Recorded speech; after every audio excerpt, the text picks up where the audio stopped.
Bismillahirrahmanirrahim. Qala Syekhul Musannif rahimahullahu ta'ala wa nafa'ana bihi wa bi'ulumihi fid dharain amin. Al-Fatihah.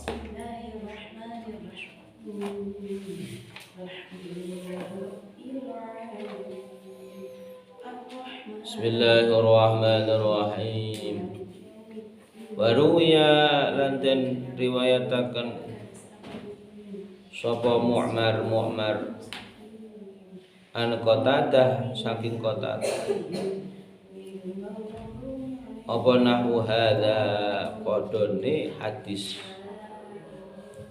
wa zadalan nambahi sapa Qatadah fihi ana ing dalam hadis ditambahi qala matur sapa Nabi Musa ya Rabbi du pangeran ingsun ajitu nemu sapa ingsun fil alwahi ana ing dalem lauhul mahfuz umatan ing umat humutawi umat iku khairul umami luwih api-apike pira-pira umat ya'muruna kang perintah sapa umat bil ma'rufi kelawan lakoni kebagusan wa yanhauna lan nyegah sapa umat anil mungkari saking kemungkaran. Ditambahi hadis di atas itu tambahi meneh ana umat sing luwih apik di antara umat-umat sebelumnya yang dimana umat itu memerintahkan kebagusan mencegah kemungkaran. Faja'aluhum mongko dadekaken panjenengan hum ing umat iku ummati ing umate ingsun. Nabi Musa pengen duwe umat sing koyo ngono. Qala jawab sapa Allah taala hum utawi umat iku ummatu Muhammadin sallallahu alaihi wasallam umat Kanjeng Nabi Muhammad sallallahu alaihi wasallam. Qala matur sapa Nabi Musa ya Rabbi duh pangeran ingsun ajitu nemu sapa ingsun fil alwahi ana ing dalem lauhul mahfuz ummatan ing umat umutawi umat iku al akhiruna pira-pira wong sing akhir kabeh hum utawi umat iku as-sabiquna pira-pira wong kang disihi yaumul qiyamati ana ing dina kiamat umat paling akhir tapi masuk ke dalam surga itu yang pertama. Ini suatu keistimewaan umat Kanjeng Nabi Muhammad. Laire terakhir tapi mlebu surga disihi.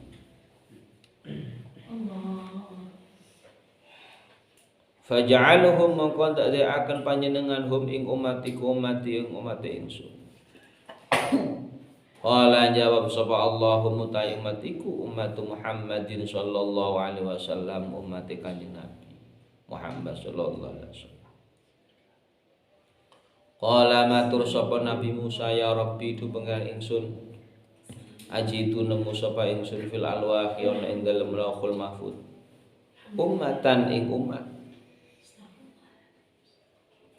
ana utawi ingsun unajiluhum utawi pira-pira wadah ilmune umat iku fi sudurihim ana ing dalem pira-pira dodone umat iku wa kanu lan ana umat iku yaqrauna maca sapa umat nadron hale ningali. Jadi umat itu punya wadah ilmu ya, di sini dadanya yang dimana wadah ilmu itu untuk sebagai tempat menyimpan ilmu-ilmu yang ada. Suatu saat diperlukan keluar suatu pemahaman. Faja'aluhum mongko dadekaken panjenengan hum ing umat iku ummati ing umat ingsun. Qala jawab sapa Allahumma ta'i ummatiku ummatu Muhammadin sallallahu alaihi wasallam, umat Kanjeng Nabi Muhammad sallallahu alaihi wasallam. Hatta sehingga ka'annahu kaya-kaya setuhune iku tamanna ngarep-ngarep sapa Musa, Nabi Musa alaihi salatu wassalam, ayyakuna ing yen ta ana sapa Nabi Musa iku min ummati Muhammadin saking umat Kanjeng Nabi Muhammad sallallahu alaihi wasallam. Sampai Nabi Musa berharap menjadi bagian daripada umat Kanjeng Nabi Muhammad.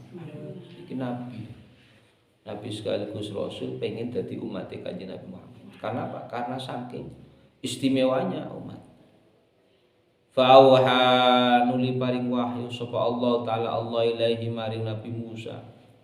Ya Musa, he Nabi Musa, ini setuhune ingsun istafaituka milih sapa ingsun ka ing sira ala nasi ngatasé menungso liyane birisalati kelawan pira-pira risalahe ingsun wa bikalami lan kelawan pira-pira ucapane ingsun fakhudh mongko njuku sapa sira ma ing barang ataituka kang paring sapa ingsun ka ing sira wa kun lan ana sapa sira iku minasyakirin setengah saking pira-pira wong sing syukur. Musa sampeyan niku tak pilih dadi rasul. Maka wis gak usah berharap dadi umat Muhammad. Nek kon nrimo maka kamu termasuk orang yang bersyukur. Ini mengajarkan apa? Apapun yang harapan kita itu ya, meskipun koyo-koyo apik bagi kita, meskipun koyo-koyo itu sepertinya itu nikmat buat kita, belum ya, tentu nikmat itu merupakan ya dari Allah Subhanahu wa taala yang terbaik bagi kita. Ya, maka bagaimana apa yang sudah diberikan oleh Allah ya diterima dengan baik, maka kita itu akan jadi orang yang bersyukur. Nah, dia njaluk apa wae dadakno gak dituruti Gusti Allah. Minta A ternyata Allah menuruti B. Maka B itulah merupakan pemberian yang luar biasa. Nah, awake dhewe nrimo, maka kita termasuk orang yang bersyukur. Sama dengan Nabi Musa ini. Nabi Musa itu pengen jadi umat Kanjeng Nabi Muhammad, tapi Allah sudah memilihnya sebagai rasul. Maka Allah mengatakan kepada Kanjeng Nabi Musa itu, kamu terima itu. Kalau kamu terima, maka kamu termasuk orang yang bersyukur. Wa min qaumi Musa lan iku setengah saking kaum Nabi Musa. Umatun utawi umat yahduna kang nuduhaken sapa umat bil haqqi kelawan kebenaran wa bihi lan kelawan hak iku ya'diluna ngadili sapa umat iku.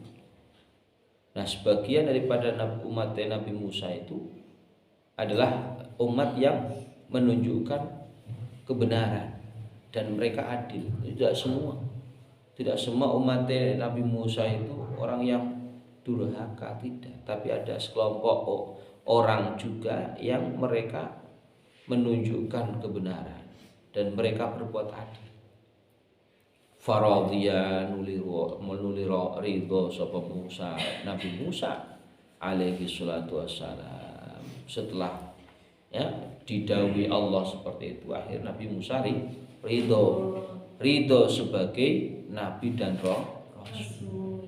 Padahal harapan Nabi Musa itu Nabi Musa jadi umatnya Kanjeng Nabi Muhammad.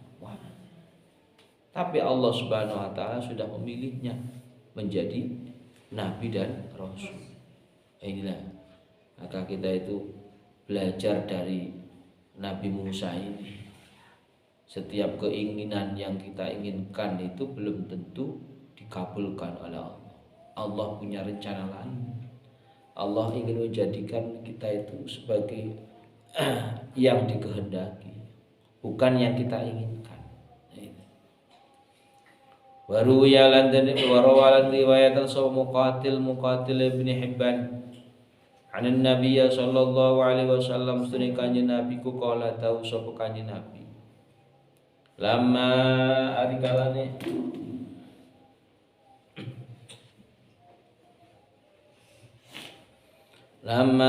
arikalane usra den lakokaken bi kelawan ingsun ila samai maring langit pada saat kanjeng Nabi di Isra Mi'rajkan ke langit yang talaqa maka budalan sapa Jibril alaihi salam hatta sehingga intaha tumeka sapa Jibril bi sertane ingsun ilal hijabil akbar maring penghalang kang gedhe ingda sidratil muntaha ana ing sidratul muntaha pada saat di Isra Mi'raj kan kanjeng Nabi bareng malaikat Jibril. Qalat matur sapa Jibril alaihi salam taqaddam maju sapa sira ya Muhammad Muhammad. Amin maju. Qultu jawab sapa ingsun Nabi Muhammad ya Jibril hai Jibril la ora bal tetapi taqaddam maju sapa sira anta sira. Jibril minta kanjeng Nabi Muhammad untuk maju menghadap Allah. Tapi Jibril mengatakan kanjeng Nabi Muhammad mengatakan enggak kamu. Qala jawab sapa Jibril ya Muhammad Muhammad. La yambagi ora saya kecuali ahadin kedue wong ghairaka ing sakliyane sira. Ayu jawiza apa yen toh ngliwati sapa ahad hadzal makana ing iki panggonan. Tidak pantas, tidak sepatutnya seseorang selain engkau yang melewati tempat ini.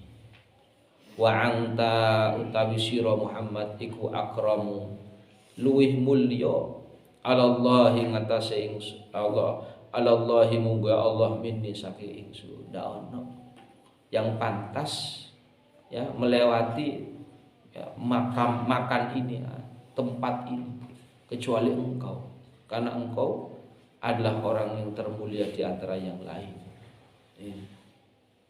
Qala jawab sapa kanjeng Nabi fataqaddamtu moko nuli maju sapa ingsun hatta intahaitu sehingga tumeka sapa ingsun ila saririn ana ing ngatasé amben min dahabin saking emas sampai dia itu ada dipan di depannya yang terbuat dari emas wa alaihi lan iku ing ngatasé sarir firasyun utawi ana lemek min khariril jannati saking sutrane swarga fanada nuli ngundang sapa Jibril alaihi salam bin khalfi ana saking burine ingsun ya Muhammad Muhammad anna Allah taala sunna Allah taala iku yatna ngalem sapa Allah alaika ing atase sira Muhammad engkau dipuji oleh Allah fasma mongko ngrungu sapa sira wa ati' lan ta'at sapa sira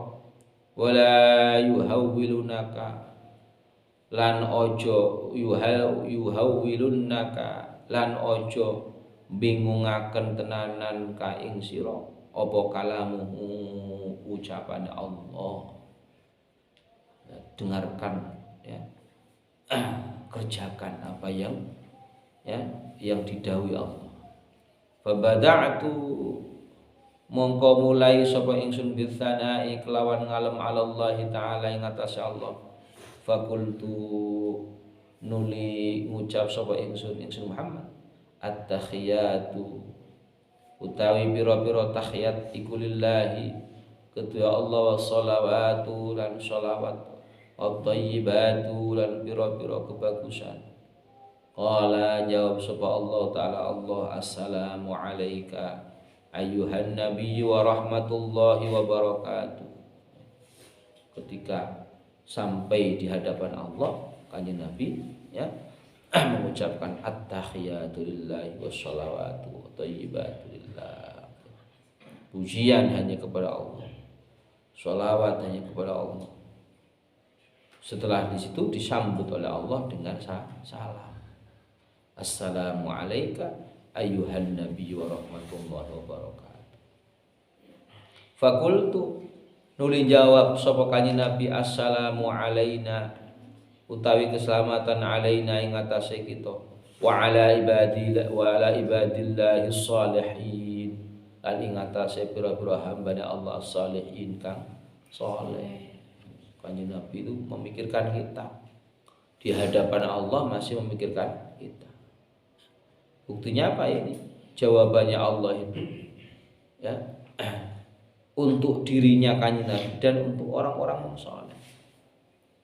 Wa qala lan dawuh atau matur sapa Jibril alaihi salam, asyhadu an la ilaha illallah wa asyhadu anna Muhammadan abduhu wa rasuluh. Jawabannya malaikat Jibril itu seperti itu. Ini ada di tahiyat. Maka tahiyat itu sebenarnya itu komunikasi dialognya Allah dengan Kanjeng Nabi Muhammad dan juga malaikat Jibril. Allah Kanjeng Nabi mengucapkan ucapan pertama, mengakui bahwasanya segala pujian segala sesuatu itu adalah miliknya Allah, untuk Allah. Kemudian Allah itu menjawabnya dengan salam. Salam itu untuk apa? Mendoakan agar Kanjeng Nabi selamat. Setelah Allah Subhanahu wa taala salam kepada Kanjeng Nabi menjawab, assalamu alaina ya Allah. Keselamatan untuk kami, untuk aku. Wa ala ibadillahi sholihin, dan untuk hamba-hambamu yang saleh. Ini artinya apa? Kita itu didoakan Kanjeng Nabi di hadapan Allah agar selamat. Tetapi doa ini hanya terkhusus untuk orang-orang yang saleh saja. Orang-orang yang tidak saleh jangan. Bagaimana cirinya orang yang saleh? Yang melakukan segala apa yang diperintahkan oleh Allah. Dari perintah-perintah yang diwajibkan, terutama perintah sholat. Karena pada saat Kanjeng Nabi itu menghadap Allah ini, ya, mengucapkan salam dan seterusnya itu, pesan yang dipesankan oleh Allah, perintah bukan pesan, perintah yang diperintahkan oleh Allah kepada Kanjeng Nabi itu adalah sholat. Maka untuk menjadikan diri kita sebagai orang yang soleh itu dan mendapatkan doa Kanjeng Nabi pada saat ketemu Allah itu adalah sholat. Ini jalan utama, kunci utama adalah sholat. Maka sholat itu tidak bisa diganggu gugat. Apapun yang ada itu, ya, sibuk ora sibuk, ya, apapun itu, ya, itu harus dilakukan. Tidak ada alasan apapun. Itu sholat. Sakit tidak sakit, repot tidak repot, sempat tidak sempat, dalam keadaan bagaimanapun, sumpeknya seperti apapun, kondisi yang seperti apapun, ini tidak ada alasan untuk meninggalkan sholat. Pertama yang harus kita lakukan agar mendapatkan doanya Kanjeng Nabi itu yaitu adalah sholat 5 waktu yang betul-betul secara istiqomah, kontinu dan khusyuk. Ini yang perlu kita bisa pahami. Ini dialognya Allah. Ini menghadap langsung. Kanjeng Nabi itu berkomunikasi. Ya bisa melihat Allah, ya bisa berkomunikasi dengan Allah. Yang komunikasi, yang melihat apa? Ya dirinya, bukan tidak tidak badannya, tapi sukmanya. Sukma. Kanjeng Nabi bagaimana? Ya di Mekah masih. Tidak mungkin sak badan nih Kanjeng Nabi itu mulai dari Mekah kemudian ke Palestina ke Sidratul Muntaha, tidak mungkin. Jadi yang menemui Allah itu adalah sukmanya kanjeng Nabi yang saat ini masih ada. Kalau badannya itu sudah nggak ada, sudah meninggal, tetapi sukmanya masih hidup, masih ada, masih bersama kita dan mengetahui apa gerak-gerik umatnya seperti apa. Kalau umatnya melakukan kebaikan, ya kanjeng Nabi senang. Kalau umatnya nggak melakukan kebaikan, ya kanjeng Nabi susah. Apalagi kalau orang-orang meninggalkan sholat, ya kanjeng Nabi susahnya bukan main. Wis ngaku Islam tapi orang sholat, ya kanjeng Nabi susah, kecewa. Kenapa? Karena mendapatkan perintah sholat itu tidak mudah. Kanjeng Nabi menemui Allah itu tidak mudah, dengan berbagai usaha. Tentunya ya, dengan malaikat Jibril itu diantar kemudian ke langit dan seterusnya ya, sampai menghadap Allah Subhanahu wa taala. Ini melalui perjuangan yang luar biasa, tidak mudah. Maka ketika melihat umat kanjeng Nabi yang dimana mengaku Islam tapi tidak sholat, nah ini kanjeng Nabi sok kecewa, susahnya luar biasa. Kalau kanjeng Nabi masih hidup itu mungkin nangis. Kanjeng Nabi melihat itu dewe susahnya luar biasa. Sholat itu yang ini, kadang sholat kadang enggak. Sing sholat yang ngono masih berbuat kemungkaran. Padahal sholat itu menjamin inna sholata tanha 'anil fahsya'i wal munkar. Bahwasanya sholat itu mencegah dirinya untuk melakukan kemungkaran, keji dan kemungkaran. Berarti apa? Berarti sholat itu sebenarnya ketika orang itu benar-benar sholat, maka dia nggak akan pernah melakukan perbuatan keji dan mungkar. Lho nek si ono sholat dia 5 waktu, tapi masih masih melakukan perbuatan keji dan mungkar, masih punya kesalahan dosa, maka sebenarnya sholatnya tidak khusyuk, belum khusyuk, masih hanya sekadar olahraga saja, ruku sujud, tapi sebenarnya nggak menghadap. Ini maka kita berusaha sekuat tenaga kita bagaimana sholatnya kita itu terjaga dengan baik dan secara khusyuk, sehingga kita tanha 'anil fahsya'i wal munkar, terbebas atau terhindar dari melakukan perbuatan keji dan mungkar. Qala Allah Ta'ala amana Rasul wallahu